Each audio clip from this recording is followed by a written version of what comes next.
Happy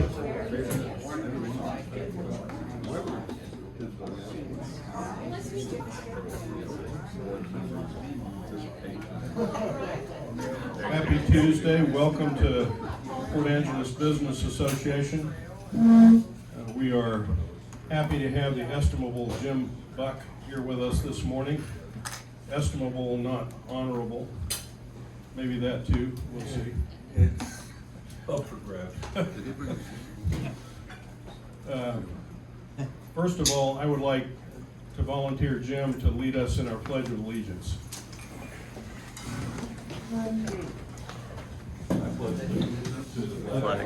of the United States of America, and to the republic for which it stands, one nation, under God, indivisible, with liberty and justice for all. Pass the microphone to Sherry to see if she has a thought. Good morning, and I think it's summertime. So all those cold, rainy days, we have to remember when it's a little warm outside, we ask for this all year long. Okay. Don't bother about genius. Don't worry about being clever. Place your trust in hard work, perseverance, determination, and a little positive thinking. Thank you. I'd like to ask James Beebe, one of our board members, to embarrass his daughter and introduce her to us this morning. So this is my daughter Elizabeth. She's 15 and starting her first summer job, so she's just getting her beginning of her workforce education on how that all works for the rest of her life. I'm really trying to depress her is what it is. Does she have the manure pile duties at the game farm? Is that the At times. is that the lowest rung on the ladder? Welcome, Elizabeth. We're glad you're here. Thank you for getting up this early in the morning. Okay, any announcements or words of wisdom from our officers, board members, or committee chairs? Debbie. Just reminding everybody not to forget, August 13th is Pennies for Quarters golf tournament out at Seven Cedars. If you'd like to put a team together, it's $100 per team, and we have a hole that if you get a hole in one, you win half of a $10,000 prize. Great. Kai with the Port Angeles Chamber. Last week was the Chamber of Commerce board meeting. Things are generally going well. Ride the Hurricane, which is one of the big events they put on every August, is doing extremely well. It's sold out. From the park, there's a limitation. We can't sell more than 800 tickets, and they're all sold. So that brings a lot of people here and also helps pay to keep the lights on at the Chamber. And the other events for the Chamber are going to proceed as planned. We're at Winter Ice Village again in the winter. The Chamber for now is not having in-person monthly meetings and board meetings, probably to resume in September, depending on what the situation is. Thank you, Kai. Anything I might have missed before I pass the mic to the estimable Jim Buck? Seeing nothing. Joyce Days, Joyce Days is the 6th. the 6th of August. So everybody's welcome. We'll be doing what we did. I love Joyce Days. It's the only parade I've ever been in that you can see both ends of without moving your eyes. Good pies, too. Thank you. About this time last year, Don and I were getting ready to go to the Oregon coast. Ron Cameron calls me up and he says, you know anything about seismic school safety? And I said, no. But since I had just finished helping them write their mass care emergency support function for the county, I was interested because we count on schools to be emergency shelters during a disaster. And so I read this thing, And the more I read, the madder I got. Pretty much what it boiled down to was legislature appropriated about $3.3 million to do a 4-year study. And they looked at 578 schools in the state, and 93% of them were found to be in danger of collapse during an earthquake like we had in 2001 with the Nisqually quake. So those had a 1-star rating. 4% were found to have a 2-star rating, and the last couple 3% were found to have a 3-star rating. So I'm reading this thing, and you all know that I love to read statute, and everybody else goes to sleep. But so it makes this statement on page 4 of the report. You have to read to page 26 to figure out what the star rating means. So I'm reading through this, and a 1-star rating means that there's extreme danger, and by the time you get done with all the legalese and everything, it's a sentence about that long. That means the school could fall on the kids and cause injuries, death, and entrapment. A 2-star rating, the first 1-star is the whole school. 2-star is part of the school. 3-star is the school probably won't fall on the kids and they won't get hurt as bad, but they'll be able to get out, but you won't be able to use the building again. Okay. And as I'm reading this whole study, I'm getting more and more nervous because there's not a mention of the kids. It's all about dollars and construction. And I can tell you, get out and start talking to people, legislators in Olympia, and the fastest way to get a subject or get somebody to change the subject is to ask them about seismic school safety. That's going to cost a lot of money. What else would you like to talk about? So, talked to Donna. Took about a week to figure out that I really wanted to do something about this. And I knew it was going to be intensely labor intensive. And we got back, and it took me 6 weeks to take this report apart and put it back into something that you could sit down and read. In fact, I got it to where it's 1 page. Now this is 1 page for each line. This is after 3 days of trying to download one of the files that turned out to be 756 meg. Okay. We ended up having to save it to file to be able to access it. This is not a user, parent, voter friendly report. If you want to read it, you can. It's about 78 pages. But this thing is a mess. The science behind it is irrefutable. It is very well done as far as engineering and science is concerned. The way it's laid out and the English involved, I'm not sure. They certainly didn't have my English teachers. So, I want to go ahead and I'll walk you through some of this stuff. The original first 2 years was designed to go ahead and look at schools all the way across the state. They looked at 222. But notice that on the eastern side of the state, over here, they don't have the earthquake risk that we have on the western side. So the second 2 years was aimed at looking at schools west of this line.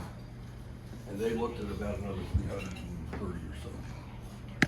So, as we get further into this, I want to go ahead and remember this slide because it has to do with how the legislation is put together for what we're going to do for schools, what I hope we're going to do for schools. So, everybody's going to have to be really quiet for this because I just... Well, it has been a month since our own earthquake jolted Napa awake in the middle of the night, causing significant devastation. But what would have happened if that earthquake struck in the middle of the day when the kids were in school, like they were in Alaska? In Napa, inspectors found out soon after the ground shook, and what they found in the classrooms may give all administrators, parents, cause for concern. In tonight's class action, lessons learned from the Napa quake. I know it's very scary. Bear in mind, these are schools that have been prepared since Lives 1935.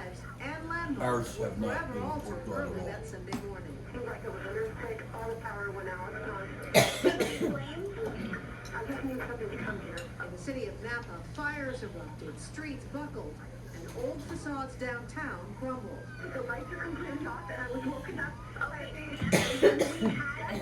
We had an earthquake. Is anyone injured there? But just a mile away, the historic Napa High School sustained no structural damage, even though it was built in the 1920s. Turns out, despite the earth roaring, none of Napa Valley Unified's 30 schools suffered any structural damage. That's the real testament to how well schools are built. But what was dramatic and what was hard to see was the content, what happened inside those classrooms. These still photos taken inside Napa Valley schools show debris littered across the classroom floors.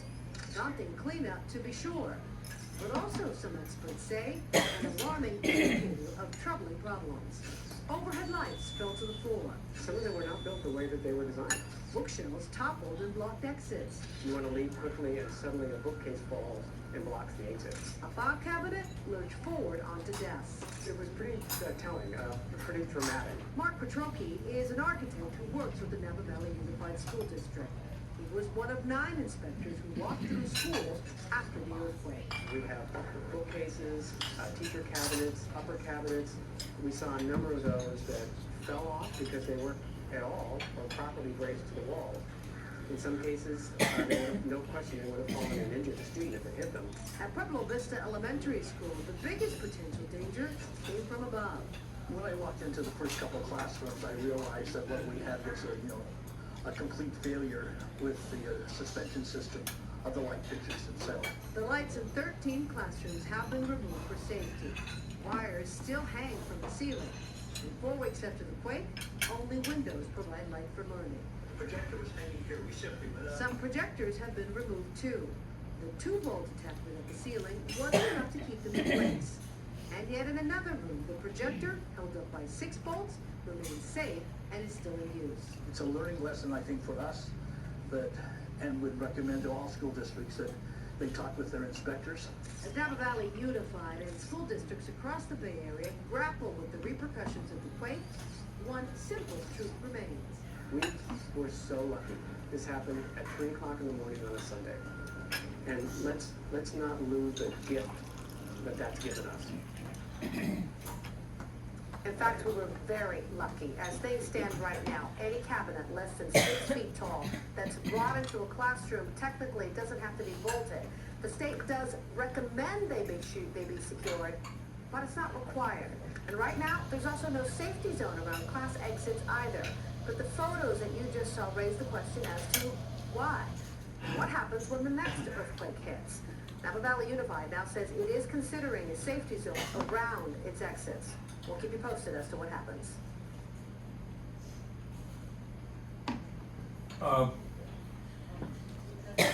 So that's from a state that recognized in 1934, after a quake, they lost over 200 schools.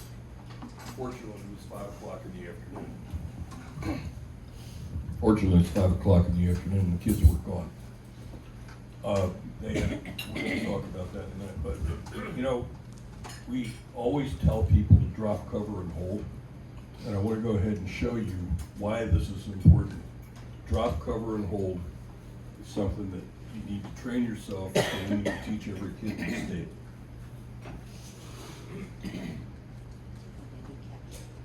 This is a small earthquake in Mexico City.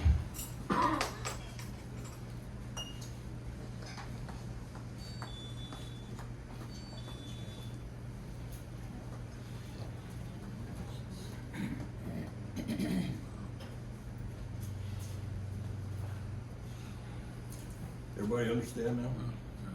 Good. Okay, so school construction standards. After the earthquake, 1933 Long Beach quake, they lost 230 schools. And they passed the Field Act. The first thing the Field Act said was, we're not building any more unreinforced masonry buildings. We still have URMs in the state of Washington, along with a number of other sketchy engineered buildings that were built before 1986. It wasn't really accepted that we had the severe earthquake risk here that they have in California until at least 1996. So if it's, your school was built before that, it doesn't meet the code that we have in place today. So, anti-structural URMs, it set up a state division of architect to be able to go ahead and examine the schools. And it required that they be designed and built by engineers and architects, which I think the building code right now will take care of anyway. Schools in Washington built after 2006 are at California standards, and those after 1976, some of them are built to better standards than okay.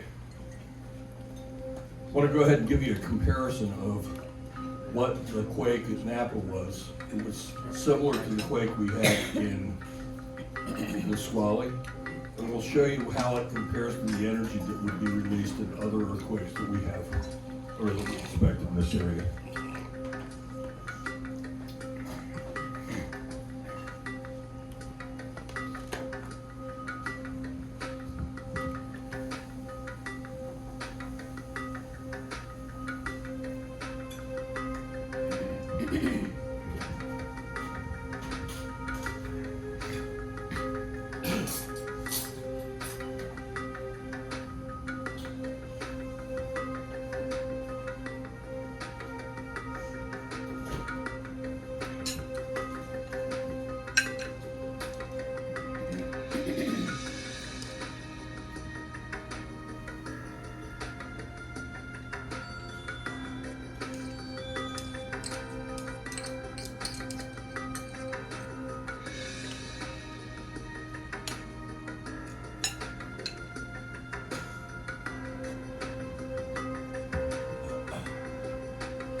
We're expecting a 9.1 or 9.2 here from Cascadia.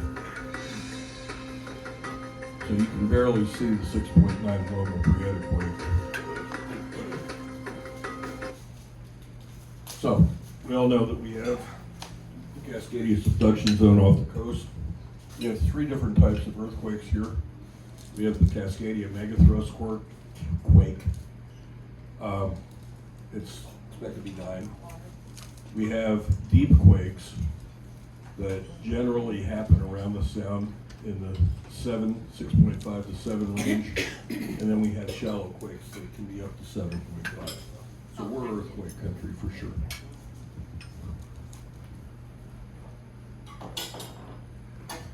So investment in seismic retrofit and seismic safety. British Columbia has put about $1.7 billion since 2004.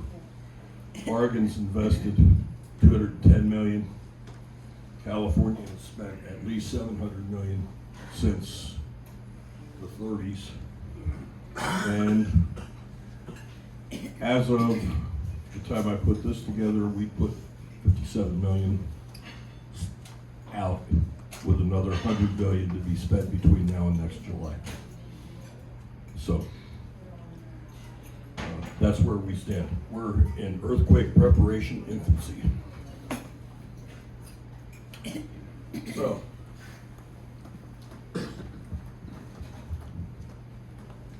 the DNR study shows that we've got a lot of tools that were built before earthquake safety standards were adopted. The older and more vulnerable construction types are very susceptible to structural and non-structural components. Unreinforced masonry buildings constructed before the 40s and non-ductile concrete buildings constructed before the mid-70s in high seismic zones were really vulnerable. Older school buildings built prior to 75 and constructed out of reinforced masonry and wood frame were vulnerable to collapse. Now the funny thing about the wood frame and the frame building is that they can be retrofitted and brought back into compliance. The expense has to be measured against whether having a retrofitted safe building for kids is going to be good enough to have still a building built in the 40s or 50s that's not modern. So you have to go ahead and do a cost-benefit analysis about whether it's cheaper to retrofit the school knowing you're gonna have to replace it eventually, or just build a new school.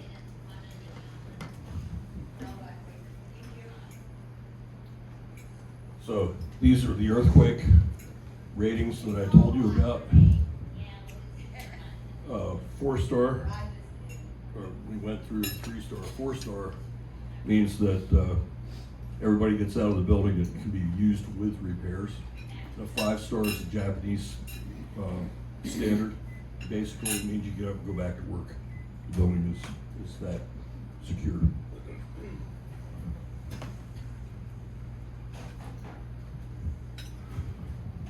So the prioritized buildings are basically here since we passed the bill, or since the bill was passed in March. They've pretty well come to the conclusion they want to focus on schools that are in tsunami zones in Western Washington and possibly along the Seattle Fault, because those are the most likely places that we can get fixed first.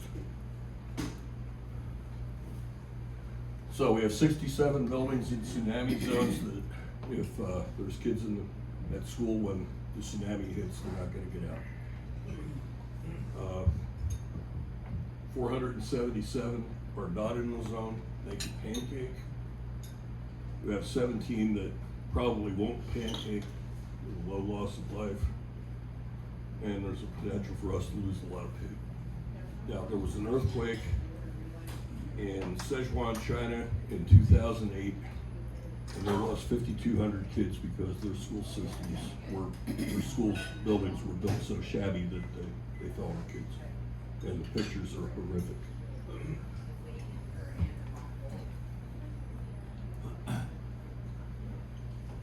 So what can we do about it?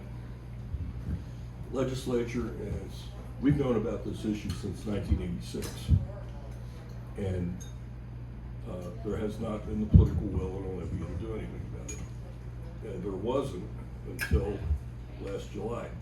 Because after I finished putting the report together that you could understand and read, and while I was doing that, Donna spent 6 weeks looking up the addresses of all of the fire chiefs, email addresses, all the fire chiefs, all the fire commissions, all of the school administrators, all of the school principals, all of the PTA, all the legislators, all the county commissioners, because Randy heard from us too. And by the time she got done, we had 4,200 email addresses. So on September 3rd last year, we emailed 4,200 people with the reports and with a package of information about this, because it just wasn't being communicated to anybody from DNR and any other places. 2 weeks later, we hit him again with a second email. And then I went moose hunting. So I'm gone for 2 weeks, and I come back and my email is completely jammed with irate legislators wanting to know, what have you done to us? Yeah. So that was enough. That was enough to get the ball rolling. And we had 2 bills introduced during the session. Mike Chapman did one, or was co-sponsor on one, and then the other one came from the Senate. And the Senate bill was Senate Bill 5933. It called for $500 million in bonds. It got changed and they didn't want to go to bonding because they'd have to exceed the debt limit. But they did put $100 million into a program to start doing seismic retrofits. Now, this is in addition to about 54 million that they had allocated for a few schools. And they have since found out that the original 40 million that they needed, or that they allocated, was not enough. They had to have another 8 million to do cost overruns, because we're still learning about how to fix these things. Anyway, need to thank the bill sponsors.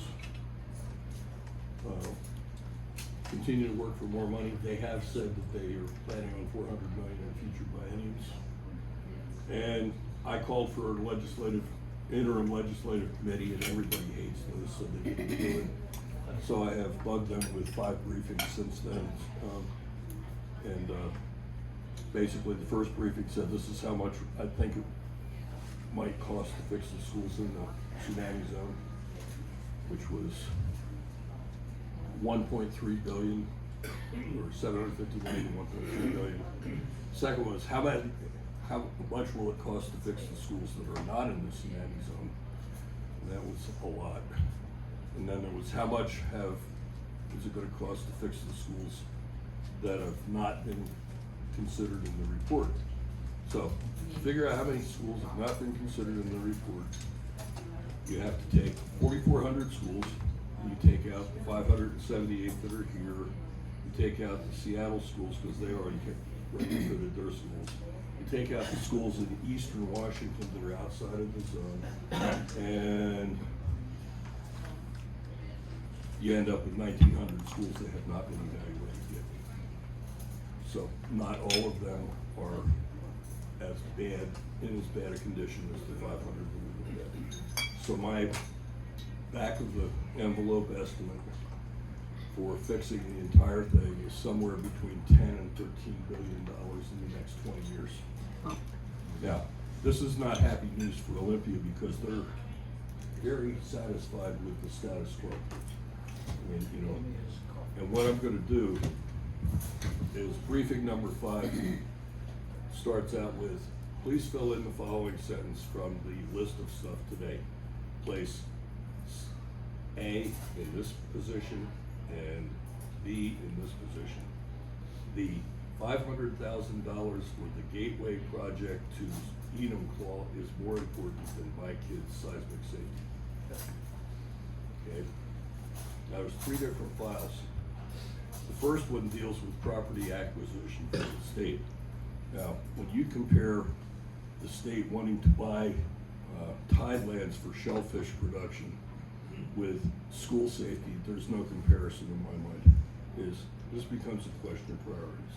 Are you going to put your foot down and say that kids are important, like we see on yard signs every November during election season, or are you going to continue to buy clams? Okay. That property acquisition file is about $380 million per biennium. Okay. Second file that I told you about is like parking lots for boys and girls clubs, entertainment facilities, pump out facilities for yachts and boats, and gateway stuff. It's the pork you bring home to get reelected. Okay, that's $78 million. There's a third one, and I didn't mess with food banks, healthcare centers, stuff like that. This is just an issue of illustration. That's $23 million.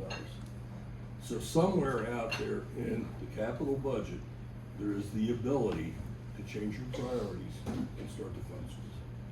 And it doesn't have to be an all or nothing program. So,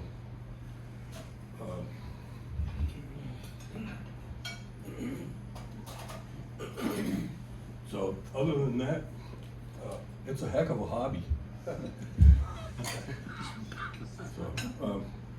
Keeps me off the streets. So, questions, anybody? Yes, sir. Jim, how vulnerable is Port Angeles High School? Vulnerable. I was gonna say. I mean, Give me 30 seconds. I think I can get you better information after I find my glasses. You know, I like being in a room full of old friends, but I didn't have to use glasses the first time we got together.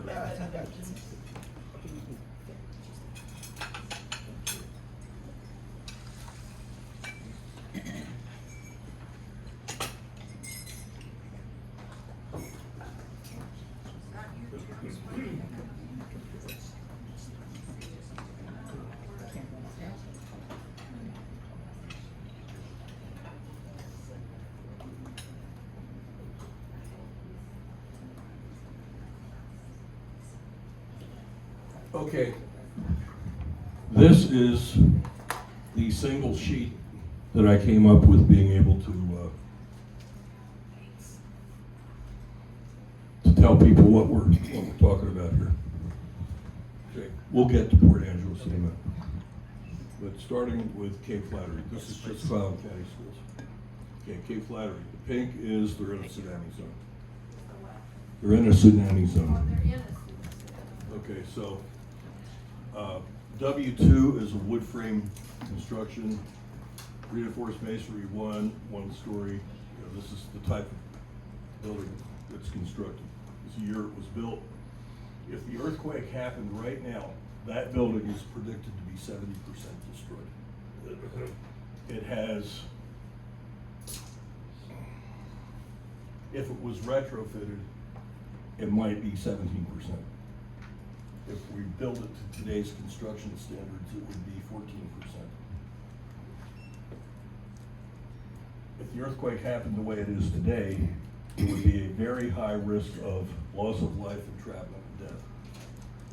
Okay, if it was retrofitted, it would be low. If it was built to today's standards, it would be very low. It would be red tagged after an earthquake without repairs or retrofit. It could be used again afterwards. So that took somewhere near 2,800 pages of information to get that one on. So let's go down and look, see who else we have.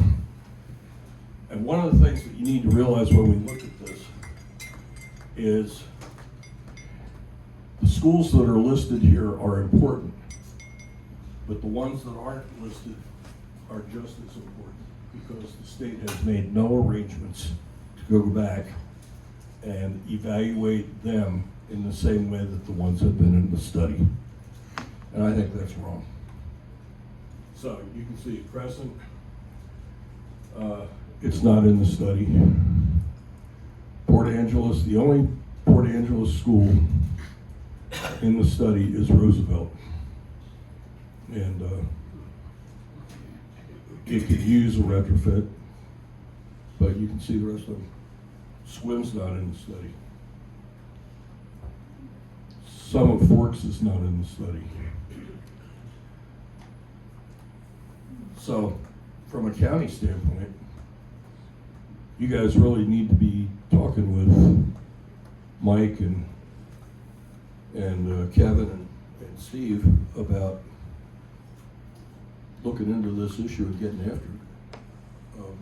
Because right now, I think it will be an issue in the coming session.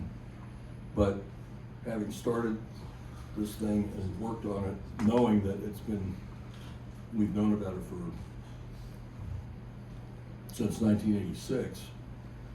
The only way that you're going to get it is from a grassroots voter demanded action from the bottom up. Because I can tell you safely right now, there's no interest from the top down. It's just too much money. So, I could go ahead and go through this for the whole 24th district or the rest of the state if you want. But that's pretty much the way things are. There was for these last 3 columns, it was probably 700 pages just to get that information. So, Sherry. So Jim, have you discussed this with our school superintendent here? I have not discussed it with superintendents. I have emailed them and they have all gotten packages that everybody else got. Okay, Kai? Some years back, I think it was just before the failed levy for the replacement of the high school, I saw on a seismographic map, I think it was Andrew May's brother, who was a geologist, showing Yes. me a map showing the microfaults under Port Angeles, and one of them seemed to be right under where the current high school stands. So I inquired of the school board and the then superintendent, if we're replacing the high school, had they looked at whether this was the right place, or whether it might be a better idea to perhaps do a land swap and put it somewhere that's not on a fault line. Does this study also look where replacement rather than refurbishment is the preferred option, whether it is currently in the safest place in that community, or whether it might make sense possibly not to have it sitting right on top of a fault? Because I assume even a rebuilt school is probably safer if it's not on top of a fault line as opposed to if it is. Well, it's on the boundary Lake Creek Fault, which is also under the college. And it's capable of a 6.5 to 7. I don't know that there's any place in Port Angeles that you can move the school that would be far enough away from the fault to make a difference. However, if it was built to today's standards, you would probably be able to replace or repair it enough to get it back into action. Now, one of the big things that I'm working on right now is the importance of using these schools for shelters. Okay, now that's vital, especially with the meetings and stuff that I've just come out of in the last month with FEMA.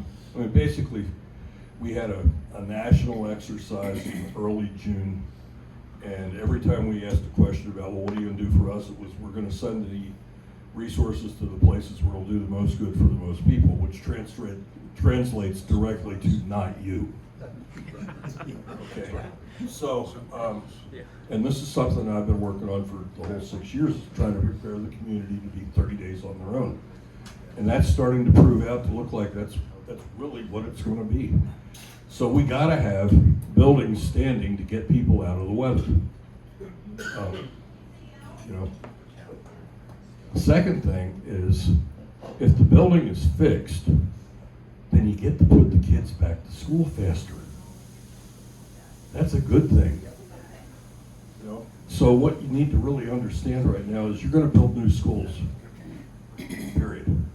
You're either gonna build them before the earthquake and have them safe and be ready to use afterwards, or you're gonna build them after the earthquake, after the funerals. That's just the choice. Yes, ma'am. Recently, we approved, the school bonds in order to rebuild Stevens Middle School and do some cosmetic repairs, for safety to the other schools. Were any of these things taken into consideration in the proposals and the drafting of plans for the major overhaul of Stevens? No, this was not available until July 1st of last year. Is it something we should push for before they start designing and? You should certainly take it into account. I don't know how old Stevens is, but the one thing that you really ought to push for is to include Stevens in a study similar to the first one. Okay, the study that I've shown you here required it to be, the school to be looked at by an engineer and a geologist to determine what kind of ground it is. Now, Stevens is on pretty good ground. And, but engineering wise, it's not part of this project. And I think it needs to be. Jim, if we were to have a quake on one of the lesser faults, is there an estimate of the duration of those quakes, and is it significantly less than the duration of the big one? Oh yeah, pretty much a 6.5 to a 7 is probably going to be less than a minute. The Nisqually quake was 42 seconds. The earthquake, it was not a carnival ride that I would want to go on again. I was in the 4th floor of the Capitol building and I was waiting for the dome to come through my ceiling. But it's a scary thing, and your brain's not wired for this. this is not supposed to move. You can make an excuse for it if you're out in a boat and you get seasick. This isn't supposed to be, and it really plays with people's minds. So, yes, sir. You may not know the specifics, but can you explain the relationship to, are schools funded by the county or the state when they're actually built? I mean, the state doesn't build the school, but yet they're funding it, so is there a 50-40 or something along those? It's funny that you should ask, because I spent all day yesterday writing about this.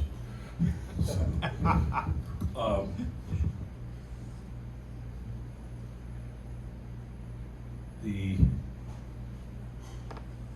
school district has the responsibility right now for providing the schools. The state can provide some grants to help pay for it, but that's one of the critical problems that we have in the whole state. Is, give you an example. Pacific Beach School down in Grace Harbor County is in a severe liquefaction zone, and it's in a tsunami zone. And they wanted to go ahead and relocate the school. So they put a bond issue on the ballot back in the spring. And nobody in that area has $130 million, so it failed. And the state said, okay, well, I guess we'll just have to pay for, we'll have to help you with seismic retrofit. Now, in a state where you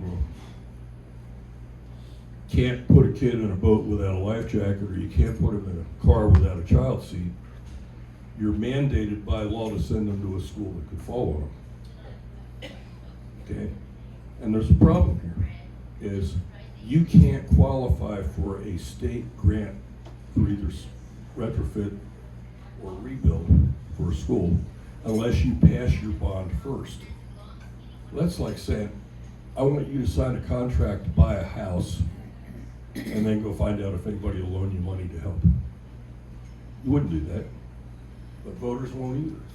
And the whole state's structure for school bonding right now is dependent on the school district eating the expense of a planning procedure and design and architecture, and then passing the bond to see how many, so they get an estimate of what the school's going to cost, and then passing a bond to get it. And if the state likes you, or you qualify, and the money's been appropriated, they might send you some to help pay for it, but they won't tell you how much before we put it on the ballot. And Jim's going to ask me about the Wakayakan case, right? Yes, amongst other things. Okay. The McCleary case a number of years ago said that education was the prime. Go do good work. I know where he's going. Said that education was the prime responsibility of the state, and spent a lot of money on it. So just recently we get a response that says, okay, education is the primary responsibility of the state, but there's no responsibility of the state to fund the schools. Well, wait a minute. My understanding is this is going like this in my brain, is how can you tell somebody that you have to send your kid to a school and it's the primary responsibility of the state, but not say that you think it's good if they survive the experience? So, the Wakayakan case was summarily dismissed 2 weeks ago. It has been appealed to the state Supreme Court, and they're using some of this information. So, I guess we'll see more about that. But I do have to tell you, it definitely got the legislature's attention. Now, a legislator that you know told me that, well, the court says we don't have to pay for the schools. Do you know how stupid that sounds? Nobody ever talks to a state rep like that. No, it's, if you're gonna require that they go, then you're gonna have to require that they live through it. So, Jim. That was a long answer, I'm sorry, but it's complicated. Yeah, I've long said if it's the paramount duty of the state for educating our kids, it's the paramount duty of the state to do all of it, which means not just teachers and textbooks, but buildings. Mhm. So that's just my longtime position on it. Jim, but before time gets away from us, could you give us about 5 minutes to shift gears a little bit on business resiliency? You've done a lot of work on post-earthquake Sure. kinds of things. Give us a few thoughts on that. Okay. It is very well accepted now from FEMA to the state to the county that we're going to be cut off for a long time. Our supply chain is going to be broken for a long time. So people who have businesses here in Port Angeles are not going to be able to get stock. They're not going to be able to use the digital economy. And I can't think of very many businesses that are open that could close without having an impact on people's ability to recover from this earthquake. I mean, you got the Hart and Nagels, you got the Swains, you got gas stations, you got food places like this. You know, they all need to figure out how they can continue to operate to provide services for people, because nobody's going anywhere for a month. In fact, we will be so short on fuel that you should not drive your vehicles.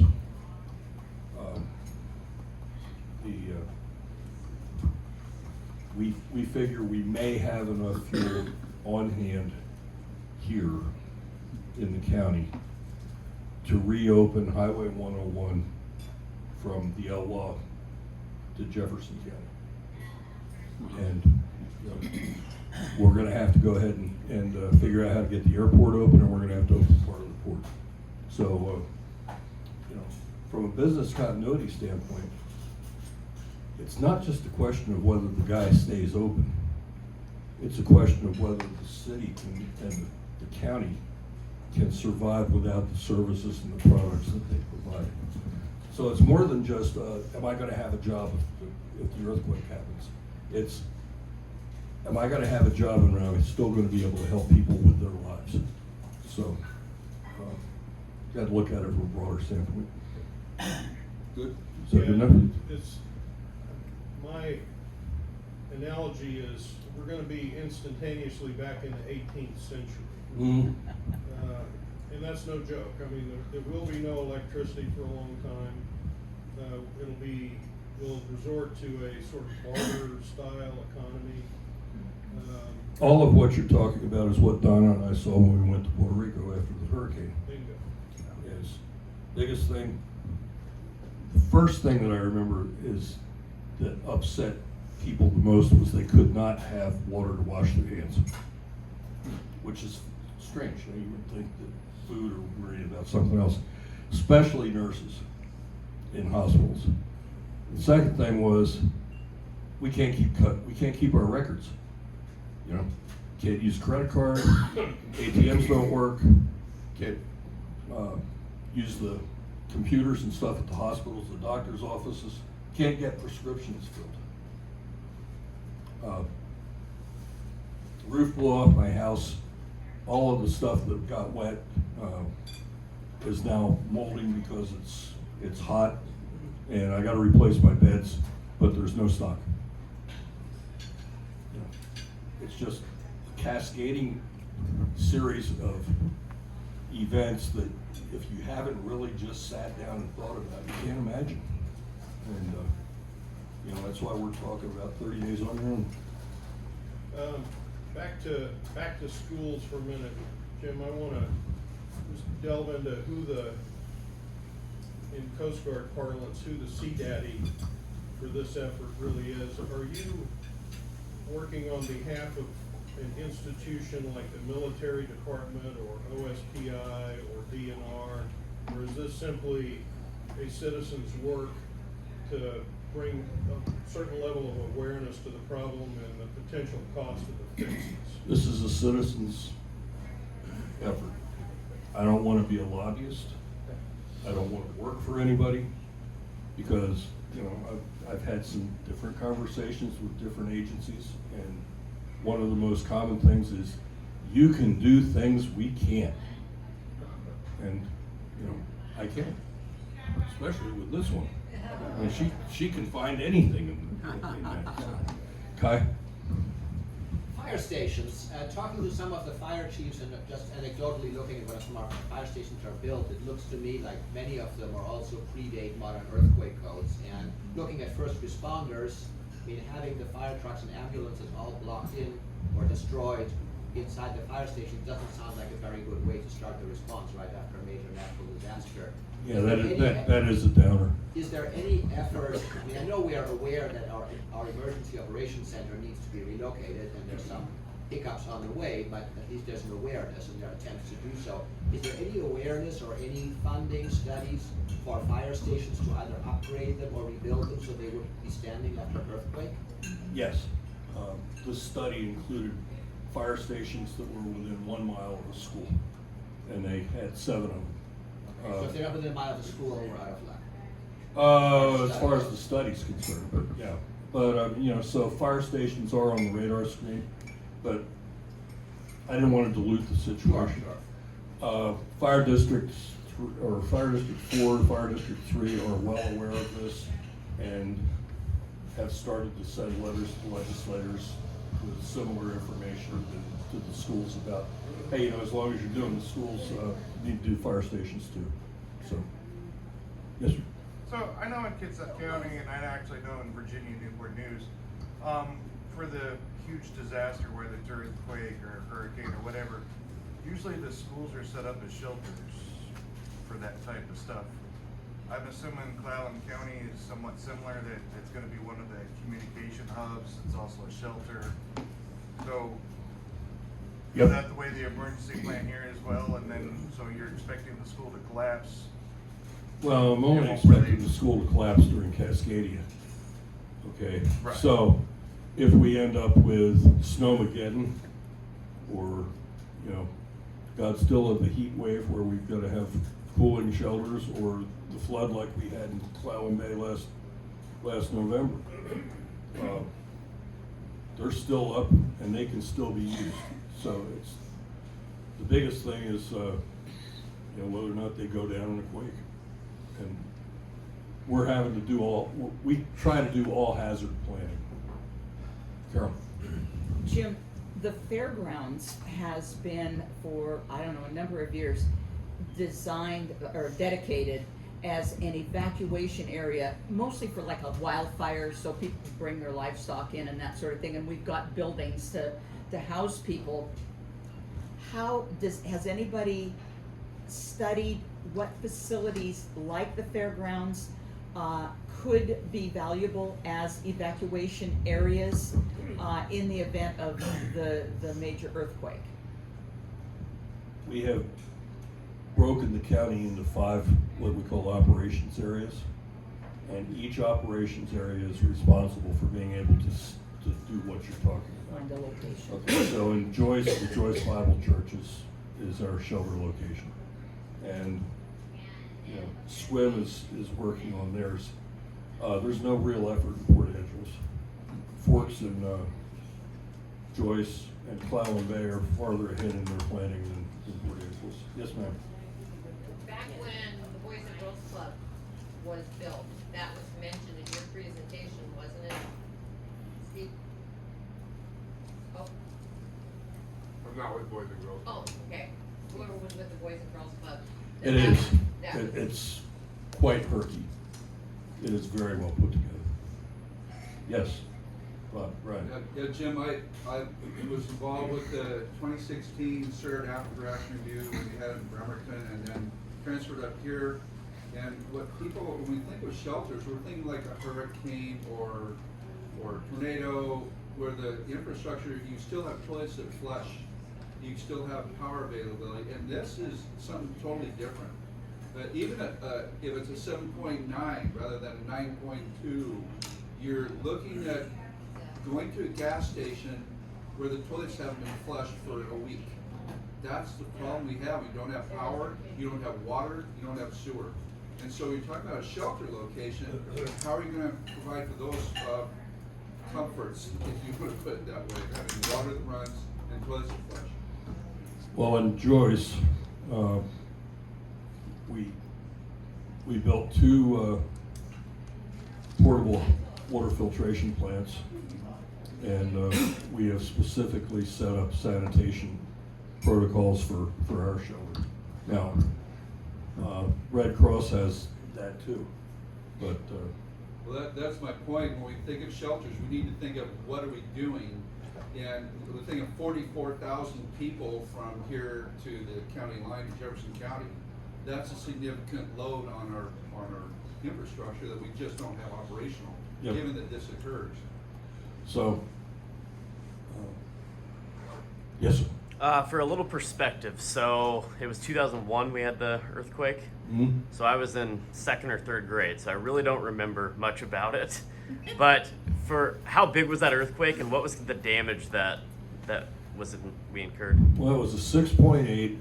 It lasted 42 seconds. It was basically under the Nisqually River and South Sound.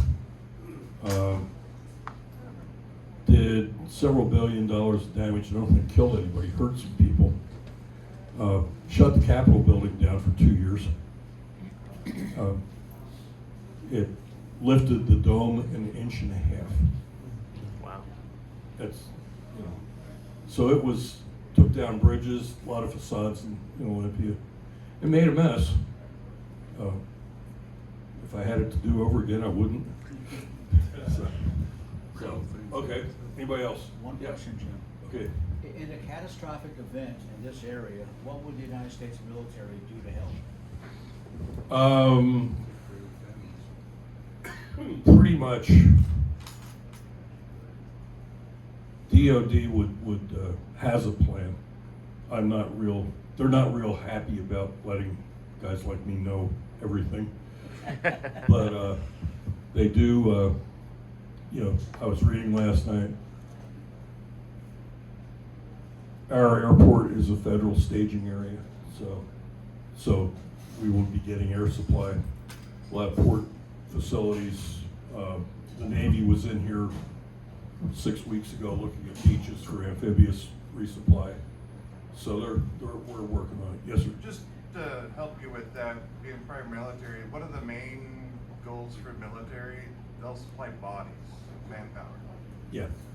National Guard, if you need security and stuff and all that, but the other branches, if they're not sending people to take care of their own families, they'll send people by the hundreds just to help move bricks or stuff like that. So Right. it's mostly manpower in the big. Yeah, right now they're looking at possibly, well, they've demonstrated they can put together a fuel farm out at Fairchild. So that's a good thing. They have brought the Anchorage, USS Anchorage, to the Olympic Peninsula and done some demonstrations of amphibious capabilities. But mostly for us, the first 30, 40 days is going to be air supply. And Let me we're working on that. just briefly interject, if there's still some interest, Jim's breakfast is already cold, so he can wait another 15 minutes, I'm sure, if you would. Yeah, not a problem. If there's interest in extending the meeting for 15 minutes just to continue the conversation, I'd ask for unanimous consent. We don't need to go through a motion, all that kind of stuff. Hearing no objection, Jim? Okay, Carol. I have two questions. One, when you say we won't have facilities for a very long time, are we talking a year or two? And we're not talking brand new freeways and brand new bridges, but something that would get us across our bodies of water and they might function as a one-way bridge. And then question number two, how much damage might happen at the airport? Are we talking about landing helicopters, or will we be able to land planes out there? First question, could think logging roads from here to Olympia for a year and a half, 2 years. One of the things that I'm really getting after everybody is using the ferries, using the coho to get stuff back and forth. And I think that's been pretty helpful. The FEMA has what they call a green line, which should be our transportation network. And basically, they will stage most of the materials coming to us from Moses Lake to Fort Lewis, and then hopefully up through Kitsap County to the Hood Canal Bridge, where they'll either ferry it across or they'll have some arrangement set up to bring stuff across. I'll get you that, Brian. Okay, your second question was? The damage to the airport. Will Oh. it be functional for landing aircraft or just helicopters? We think it'll be functional for landing aircraft because it's on the next closest thing to bedrock. So we're hoping it's not gonna crater, and but we won't know until it happens. Now, of course, it'll be capable of helicopters, so we'll go from there. I want to make a compliment. There's 4 of us sitting in this room that were in the last quake here in Port Angeles. And we were at school, and we saw the roads going like this, and the front of the school going like this. There was no earthquake education at that time, because when our parents could get us to go back to school, some of the kids even wore inner tubes waiting for the tsunami. We went back to go under your desk because the Russians are gonna bomb us. Nobody ever thought about earthquake education. Mhm. But you have brought about the reality in a year that hasn't been there since 1960s. Thank you. So I compliment you for that. Thank you. Brian? Yeah, Jim, a lot of people haven't had the opportunity to see what the Cascadia timeline of events is projected to be. In terms of a large catastrophic event, and then the subsequent aftershocks are still of a level of significance that we're projecting there won't be a stable area to start building roads because of some of the levels, like the 7.4 following there. Can you talk a little bit about that? Yeah, science pretty well has determined that if you've got a 9.0 earthquake, sometime in the next 3 to 4 weeks afterwards, you're gonna have an 8-point aftershock and 11 7-points. So there's gonna be a whole lot of shaking going on. And, you know, from the standpoint of what are we gonna do? We're gonna open the road every time it happens. We're gonna have to go back and we're gonna have to re-inspect the airport every time it happens. We're gonna, especially, federal law right now says you gotta re-inspect the airport every time you have something greater than 5.5. So, you're gonna have to check your shelter buildings and anything. And the way it works around here with the weather the way it is today, it's pretty unusual. But you can get, if you're a senior citizen or you have a health problem and the power goes off, you can get hypothermia here any month of the year. And, you know, my guess is, especially if it happens in the winter, anything that has a roof over it is going to have somebody sheltering under it, and it won't necessarily be real comfortable. So, you know, just that's one of the things that I have to chuckle about. You can't go back into that building until a building inspector says that it's okay. And it's like it's raining or snowing, bud. My impression that in general a well-built wooden building may do better in an earthquake because it swings rather than a masonry or concrete building. In terms of how many people we should expect to want to shelter in our schools, how do we expect well-built single-family homes, let's say built in the last 20 or 30 years under the typical earthquake? They should flex and be okay. I mean, when you really look at Japan, there's an awful lot of buildings made it. Not everything fell apart. So it's a question of, I'd have to come back and do camping in your house for you to show you how, you know, some of the things you need to do to be ready. You know, basically, if my place goes down, then we go to the garage. If the garage goes down, then we go to the firewood shed. If the firewood shed goes down, then we go to the you know, the tent. It's just, you need to put some thought into how to make your post-Cascadia camping experience more comfortable. But we shouldn't expect there will be 77,000 people with completely destroyed homes who are all flocking. to these No, fire I would, stations. you know, basically, we're looking at 10% of the affected people.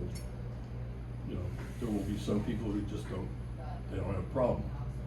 But 10% of those, we're looking at having to provide temporary shelter.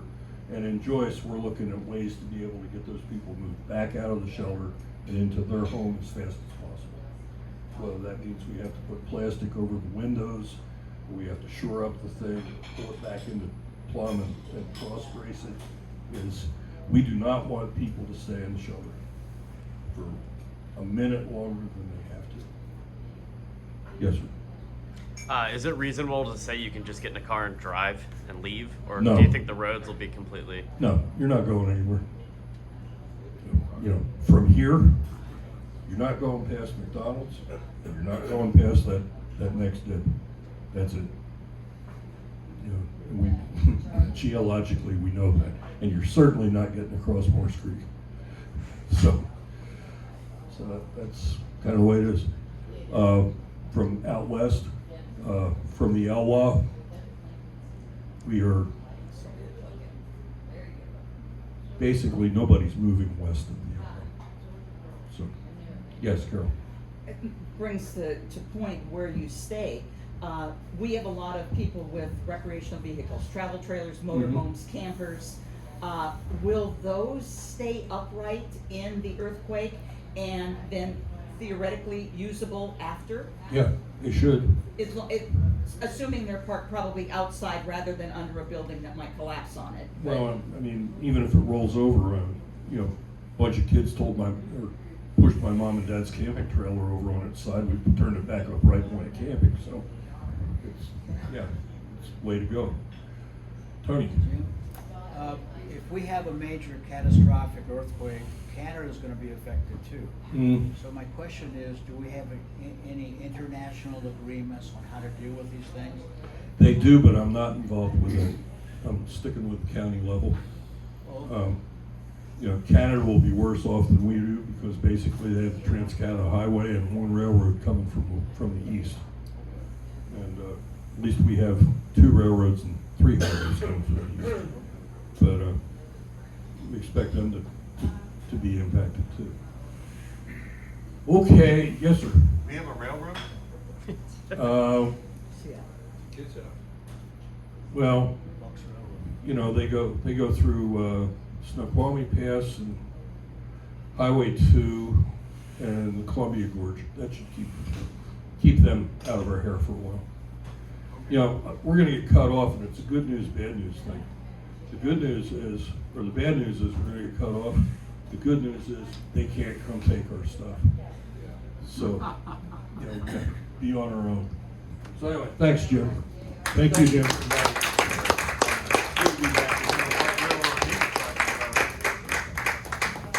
Thank you, Jim. I have a distant, dim memory of your studies at West Point being in the field of civil engineering. Is my Yeah. memory correct? Yeah. Well, the money that we taxpayers spent on you, I wasn't paying taxes at that point. Well, yes, I was well spent. And for you to, and Donna, don't wanna limit the credit to you, for you both to have accomplished this body of work, I think is nothing short of miraculous, maybe too strong a word, but not all that far off the mark, I don't think. So thank you very much for being with us this morning. If we decide as an organization to put this on our legislative agenda, may we consult with you for language that Please do. work? Because we need to get behind this. There needs to be an institutional home for this kind of thinking and work OSPI, the military department, somebody, because the legislature tends to forget things like this unless there's a push from some organization in the executive branch. So- Well, I'm hoping I can make this presentation to Rotary clubs and, Yes. chambers and different civic organizations so that the folks can figure out that, there is a need for getting this fixed. Yeah. Awareness is number one, and then the grassroots push, I think, continuous push is number two. And this seems to be something for the North Olympic Legislative Alliance, Absolutely. a good subject to bring up with our legislators, because I'm sure Jefferson County is on the same page as we are, that this ought to be one of their priorities, and I think this is a fairly easy priority to push. It's not a partisan issue, it's something that it's very hard for anybody to say, no, I'm against this. That's correct. Well, thanks again, Jim and Don. I appreciate your time this morning. Hope you all have a good rest of your day and a good rest of the week.